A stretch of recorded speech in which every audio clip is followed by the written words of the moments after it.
So నేను నిన్న almost 5,000 rupees waste చేసేవాడిని అనవసరమైన వస్తువుకి. బట్ ఇది ఒక్క రూల్ కాపాడింది. సో నేను నిన్న అమెజాన్లో ఒక వస్తువు గురించి చెక్ చేస్తున్నాను. సడన్గా ఒక బ్యూటిఫుల్ యాడ్ వచ్చింది. అందులో ఒక పెద్ద branded head phone 50% discount sale అని కనిపించింది. సో ఇమ్మీడియట్గా అది ఎవరు చూసినా, నేనే కదా, అది ఎవరు చూసినా కొనేద్దామన్నంత కన్విన్సింగ్గా అనిపించింది. సో ఆల్మోస్ట్ పేమెంట్ చేసే టైంకి నాకు నా రూల్ గుర్తుకొచ్చింది. ఏదైనా అనవసరమైన వస్తువు కొంటున్నప్పుడు నేను పెట్టుకున్న ఒక రూల్ ఏంటంటే 24 అవర్స్ తర్వాత కొనాలి అని. So after 24 hours and 24 hours తర్వాత ఇమ్మీడియట్గా నేను మళ్ళీ ఒక క్వశ్చన్ వేసుకున్నాను. సో నిన్న ఏదైతే పర్చేస్ చేద్దాం అనుకుంటున్నాను, హెడ్సెట్ నాకు అవసరం ఉందా లేదా, అది ఎంతవరకు వాడతాను. సో దాని తర్వాత నాకు అర్థమైందంటే అలాంటి హెడ్ ఫోన్స్ నా దగ్గర 3-4 ఉన్నాయి. సో అవే నేను సరిగా వాడట్లేదు, మళ్ళీ హెడ్ ఫోన్ కొని ఏం లాభం అని చెప్పి ఇమ్మీడియట్గా నేను పర్చేస్ చేసుకోవాలనుకుంటున్న డెసిషన్ని నేను ఆపేసి నా 5,000 నేను సేవ్ చేసుకున్నాను. సో అర్నింగ్ అంటే, సంపాదించడం అంటే శాలరీ ఒకటే కాదు, మనం ఏ విధంగా పొదుపు చేస్తాం, ఆదా చేస్తాం అనేది కూడా చాలా ఇంపార్టెంట్.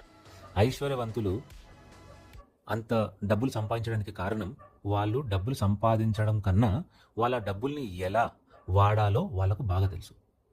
సో అదే రూల్ మనం ఫాలో అవ్వచ్చు. సో ఇలాంటి ఇంట్రెస్టింగ్ ఫ్యాక్ట్స్ తెలుసుకోవడానికి ప్లీజ్ సబ్స్క్రైబ్ ఫాల్తూ ఫ్యాక్ట్స్.